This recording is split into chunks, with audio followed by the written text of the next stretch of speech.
year student at the University College London. Yashi is pursuing a Bachelor of Arts in Economics and Business with East European Studies. Originally from Kolkata, India, she completed the International Foundation program before joining UCL. Besides being an active member of the UCL Student Quality Reviewers team, she is heading the UCL Business Game team this year. She is extremely passionate about behavioral science, in particular in the application of nudges, and hopes to pursue it in future. Beyond academics and professional commitments, she enjoys writing blogs and reading. Thank you so much for being a part of this and furthering our cause of empowering young women.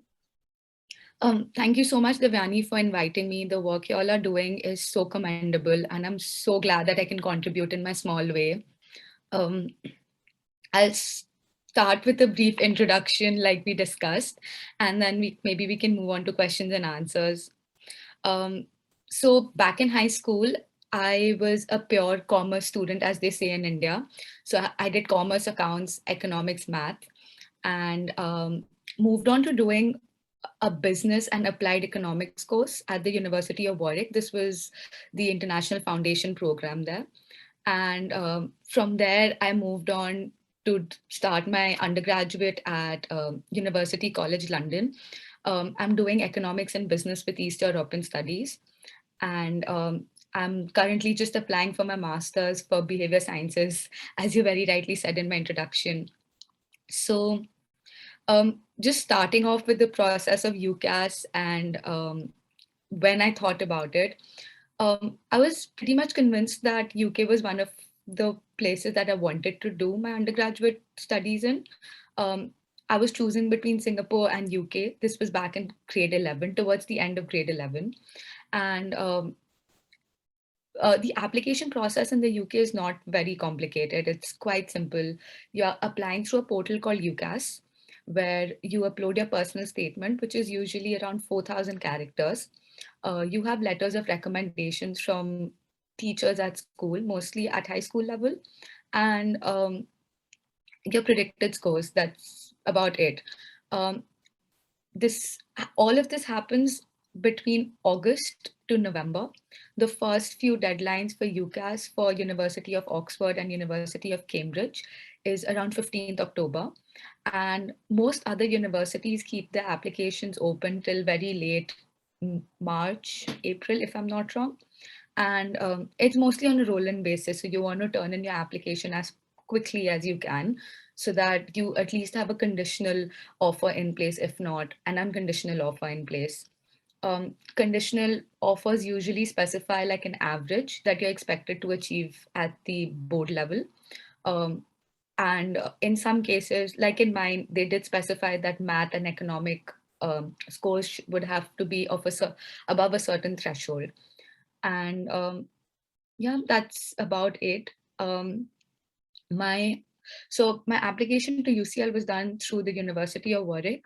The system again was very similar, even there, exact same to be honest. It was just the process of letters of recommendation, which was slightly different, how it is back in India and how it is here. Your personal tutor is usually directly in touch with admissions officers where you're applying, and they deal with the whole process. Whereas in India, you're more responsible to um, put together your letters of references and then send them across. Um, that's about it when it comes to the application process.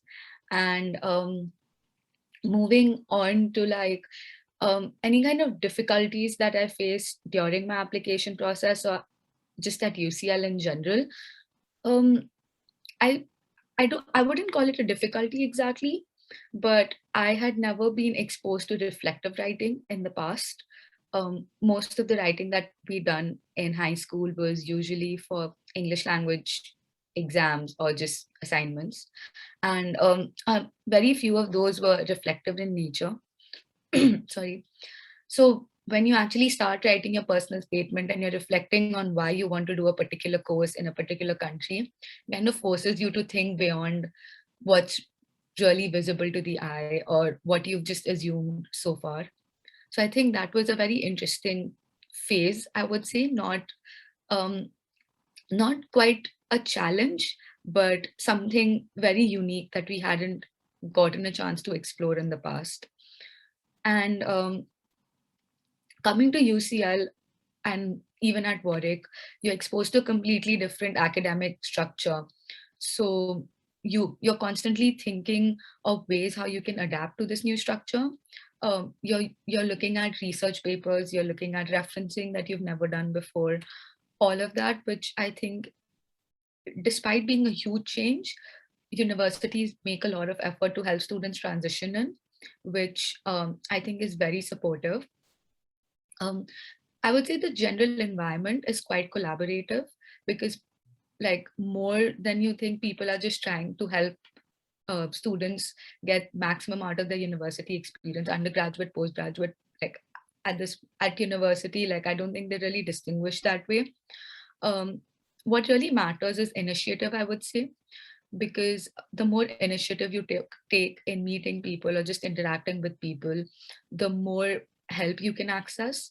And similar, like, and I would say this is true for even the application process, because even personally, like, I had lots of questions, so which I didn't know who to directly address to. So university online open days, for example, virtual events were really helpful. And then something that I realize is a very big culture here, at least, is emails. So just feel free to drop in emails. Don't hesitate, I would say. I think that's very important. Like when I was in high school during my application process, I would be so hesitant just to approach people. I was constantly in living in fear that, emails would be judged or not accepted very well, but that's not true at all. They're very happy to help. And at university, even now, I wouldn't say it's not competitive. You have people from different backgrounds coming in with different ambitions, and everyone just trying to perform their best. So it's definitely competitive, but I would say much more collaborative than you would expect it to be, which I think is a great um, benefit of being here. And in terms of like advice, I think something that was really, I think, works really well now is the fact that a lot of things are online. And in my case, at least, I didn't give a lot of thought in what particular subject I want to do and what I want to do in the future with that field. I think what you want to do with a particular subject makes a lot of difference. You might not have like a very specific idea in mind, but just having a general rough like idea of what are the options available is important. And in such a scenario, like with Udemy, LinkedIn Learning, all of these, I would definitely suggest people to like take up a few short courses. I understand time commitment can be a problem when you're in high school. So like maybe even just taster sessions, as you would say, just like experiment around a few areas so you know for a fact that this is something you're really passionate about or like you're really interested in or want to know more about. I think that takes you a long way.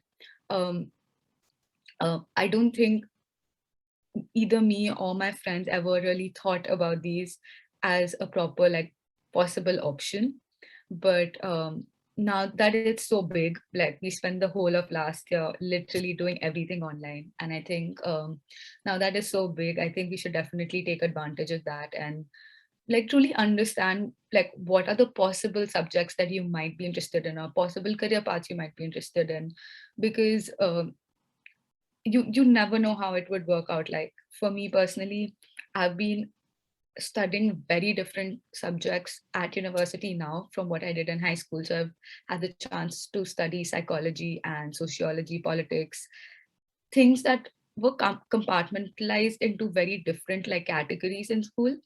So just the ability to do that and the fact that I'm enjoying it is a huge deal for me.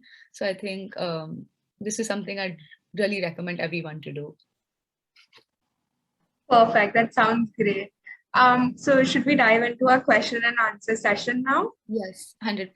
Go for it. So I just had one question, like just to start with. So I believe you can apply to just 5 universities in the UK. So do you think that might be a little stifling or complicated, because narrowing down all your college or future career possibilities really depends on what college you decide. So do you think that becomes a little restricting?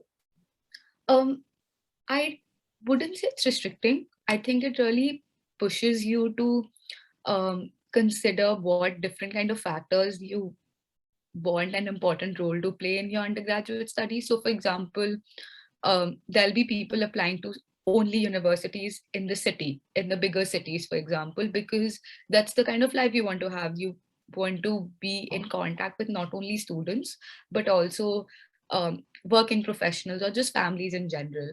And there are other universities that are situated in smaller towns, for example. So the student life there is very different. And this is not only just in terms of academics, but in just generally also, where what kind of meals you're going out for, it's very random example, or what you're doing in your free time, or the kind of part-time job opportunities available.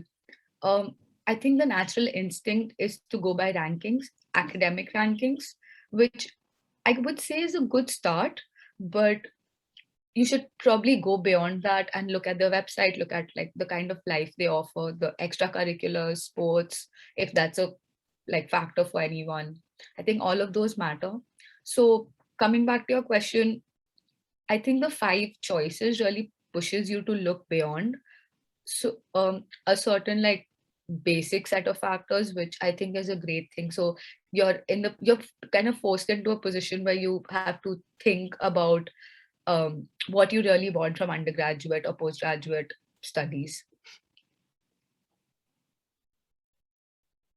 Perfect. So I think the moral here is just to take inspiration from what is being offered and just be optimistic. So I think that is like a really great trait of yours, because when I was thinking of this, I was taking it into a negative form and thinking about how restricting it would be on me, because, not admissions here is not something which is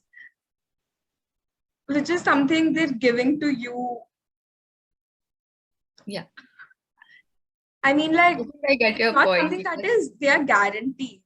So, like, what we think is that if you apply to 20, you might get into one, but when your choices are being narrowed down, I think that on it, like, that is something just from my perspective. So it's great that you're being optimistic and taking it in the correct manner. yeah. So the next question I have is, so when and how far in advance do you think you started preparing for your UCL application? Um, I would say it was around August that year that I really started thinking about it. Um, it's I don't think the process is complicated, as I've mentioned before. It's like as compared to other countries, the UK application process is quite simple.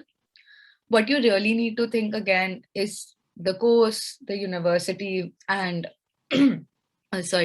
personal statement. I think the personal statement, statement of purpose, many people call that. Um, it's something that you want to put your best foot forward with, and it also gives you a chance to reflect on a lot of like things that you expect or that you'd like to achieve. So I think for me, I did start thinking in August, but I wouldn't say like it was a lot of active working as well.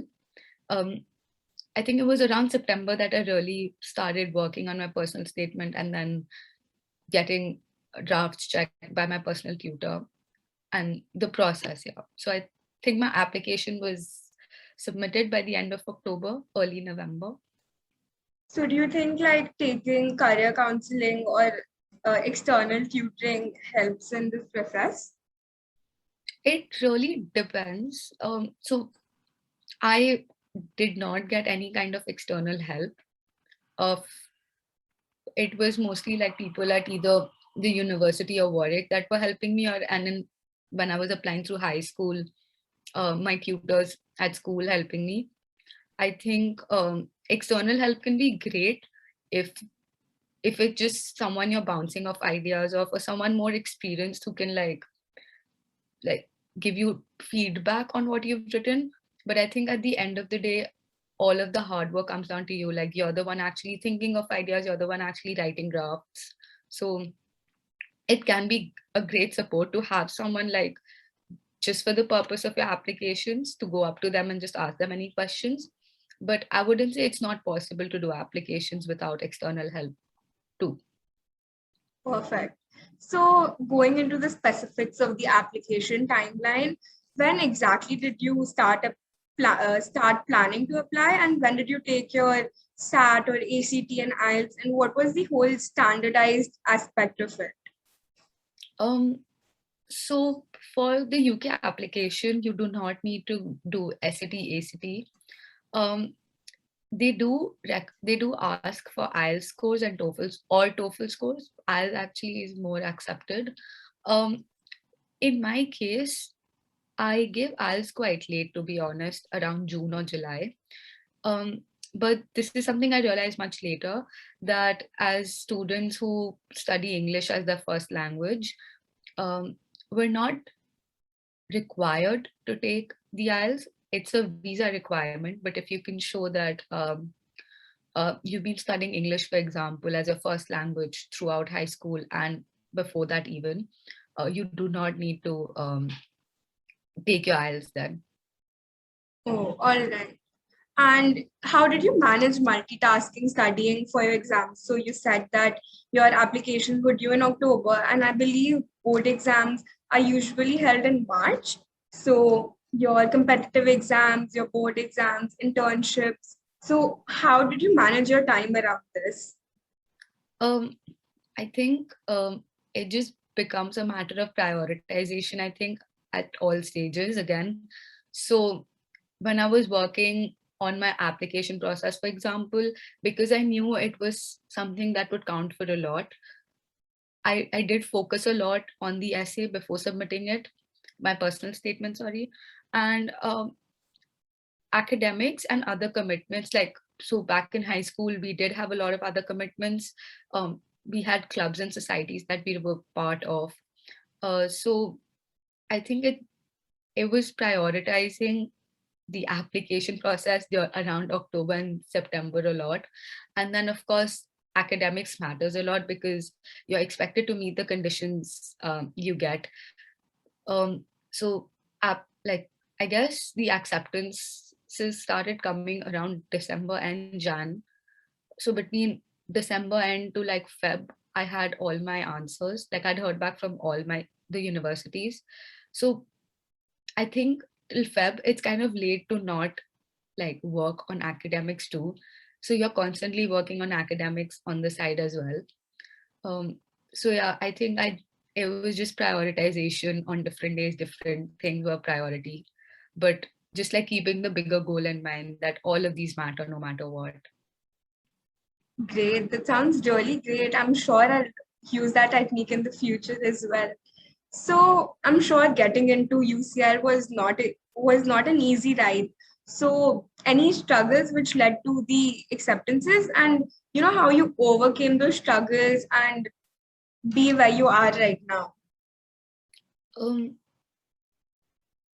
I would say, like I'd mentioned before, I think the personal statement, it's a piece of reflective writing. So you're really pushed to look beyond what like is around here. And I think that's not something that we're used to on a daily basis, that you actually have to make effort to think about what you want to do and how you want to do it. I think that was interesting, again, not a struggle.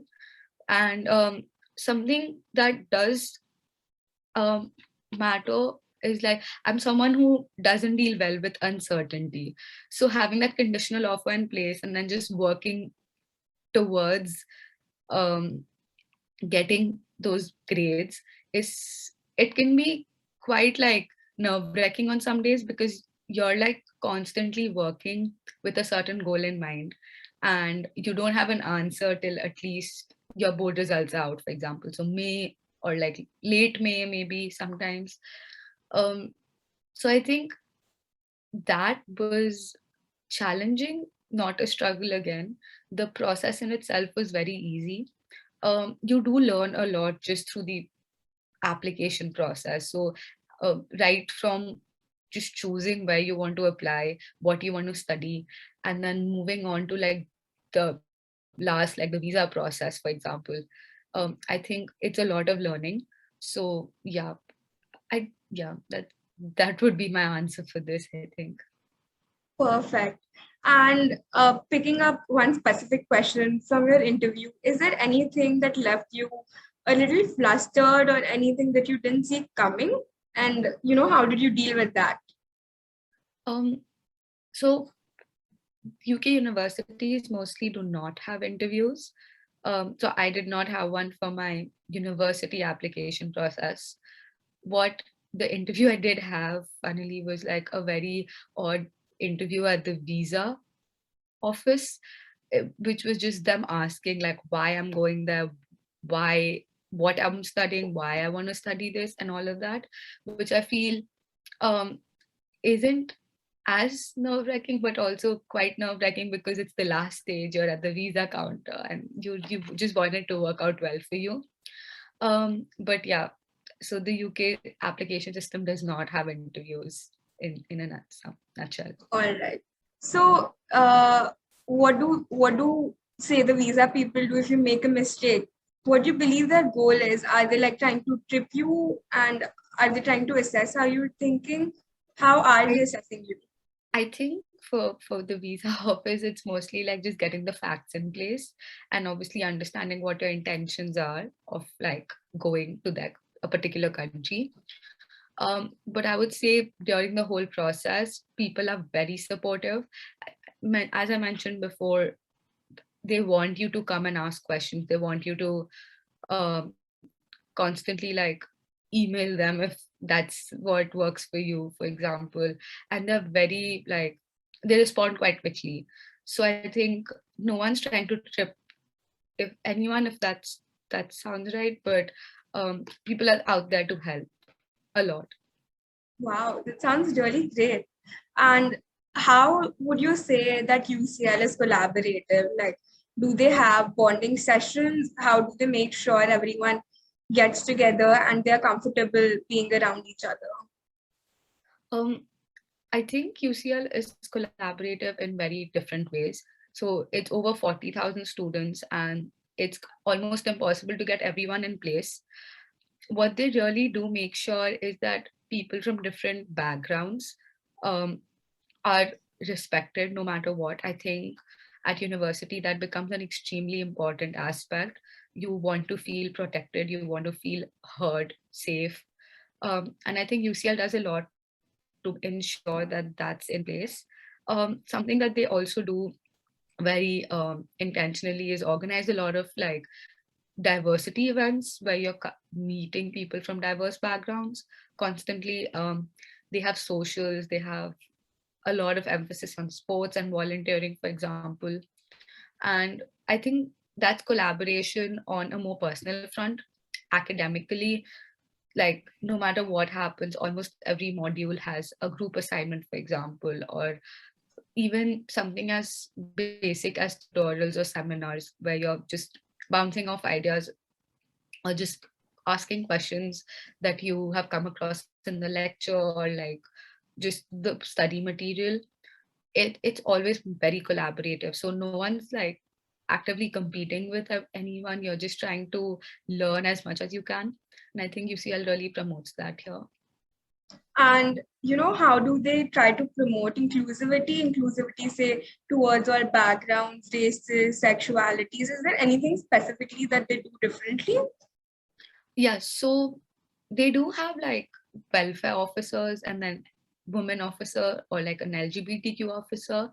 Um, these are elected uh, individuals whose literally their role is to ensure that inclusivity is maintained at university. So there'll be different sessions for women or individuals who belong to the LGBTQ community where it's just them so that they can come out and feel safe in an environment. Also, so that they have very strict policies in place against any kind of discrimination against any specific ethnic background, for example, or any gender or any individuals of any sexuality, and they really take those seriously here.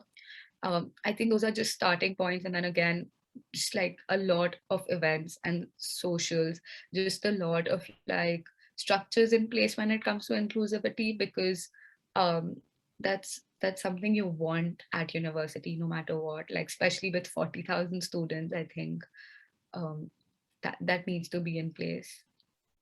It sounds really great. I really like what they're doing. So, how different do you think UCL and Warwick were, and how the curriculum is different? So, any inputs on that? Um, I would say very similar, yet like very, very different experiences so far. Curriculum wise, I felt that UCL was a lot more research based than Warwick was. And on a more student level, I feel Warwick was a much smaller town, obviously. So it was a very student focused life, whereas UCL is in the heart of London. So you're constantly like meeting people from different backgrounds, not only academically or not only just students, but just people from different walks of life. You have a lot more like exposure to London as a city than you would have as a student or any other place. Wow, that sounds really nice. So, any one experience or learning gain that UCL that left a mark on you, and you would like to share it with our audience here?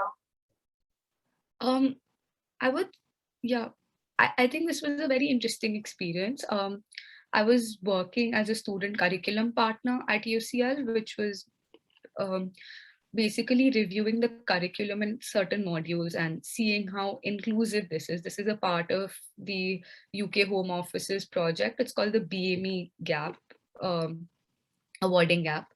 And what I realized was how small things in classroom are taken for granted as students. So, for example, we're given the course structure and we're said that these are the assessments that will take place.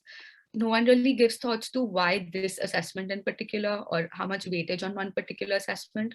So that program really pushed me to like look at those and be like, okay, why are you taking things for granted? Like there's always a reason behind everything. So I think that inquisitiveness, that curiosity needs to come in, and that one project really like pushed me to think about it. Wow, that is really, really great. So, from your understanding, what roles should the students looking to admit themselves into such prestigious universities do to build their profiles? So, does like extracurricular strike the chord or work experience in the form of internships? I think at school level, universities do not expect you to have a lot of work experience or like extracurriculars. What I would really suggest is to keep doing what really interests you or what you're passionate about. Um, it could be a sport, it could be playing a musical instrument, it could be art, it could be anything, absolutely anything. You want to come into university for the person you are, and as cliched as it sounds, don't do things just for the sake of the application process, because they won't take you a very long way. Like they might solve the purpose for like the short term, but you want to be someone who has genuine interest, someone who can have conversations with people here at university. So I think like choose what really interests you and then pursue that. I think that matters a lot. It also gives you like a chance to have like a balance beyond academics when you're already here. So I have friends who play sports, for example, cricket here. For them, that playing that 1 hour or like 2 hour of cricket every day is the relief from academic pressure. So I think just for the sake of